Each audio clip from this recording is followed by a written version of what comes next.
Hi welcome to Nellore రుచిలో and Hanvi vlogs. ఈరోజు నేను చూపించబోయే రెసిపీ కొబ్బరన్నం అండి. ఇది చాలా టేస్టీగా ఈజీగా చేసుకునేటట్లు నేను చూపిస్తాను. పిల్లలకి లంచ్ బాక్స్లో కానీ ఇలా టైప్ అయితే కొబ్బరన్నం చేసి పెట్టండి, ఖాళీగా వచ్చేస్తాయి లంచ్ బాక్స్లో. సూపర్ టేస్టీతో నేనైతే ఇప్పుడు చూపిస్తాను. చూద్దాం రండి ఎలా చేయాలో.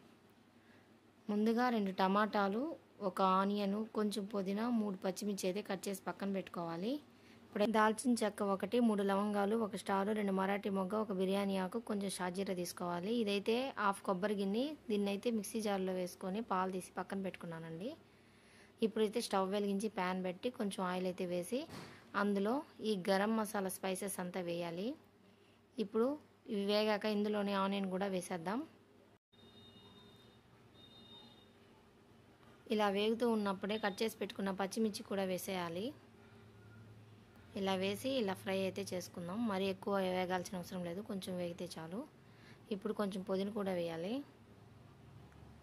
ఇలా వేసి ఒకసారి కలుపుతూ వేయించుకోవాలి. ఇప్పుడు టమాటా కూడా వేసేద్దాం.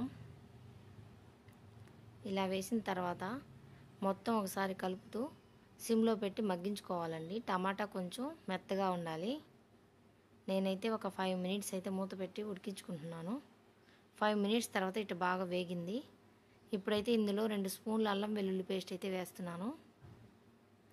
ఇది బాగా పచ్చివాసన పోయేంత వరకు అయితే మనం ఫ్రై చేసుకోవాలండి. ఇలా కొబ్బరన్నం చేసుకొని ఇందులోకి చికెన్ కర్రీ కానీ లేదా మటన్ కర్రీ కానీ వేసుకుంటే సూపర్గా అయితే ఉంటుందండి. ఏదైనా అకేషన్ అప్పుడు కూడా ఇలా చేసుకోవచ్చు మనం. ఇప్పుడైతే ఉడికించి పెట్టుకున్న పచ్చి బఠానీ అయితే ఇందులో వేస్తున్నానండి. బాగుంటుంది టేస్ట్.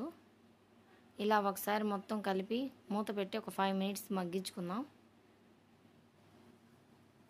ఇందులోనే టేస్ట్కి తగిన సాల్ట్ కూడా వేసేద్దాం. సాల్ట్ వేయడం వల్ల కొంచెం త్వరగా మగ్గుతుంది.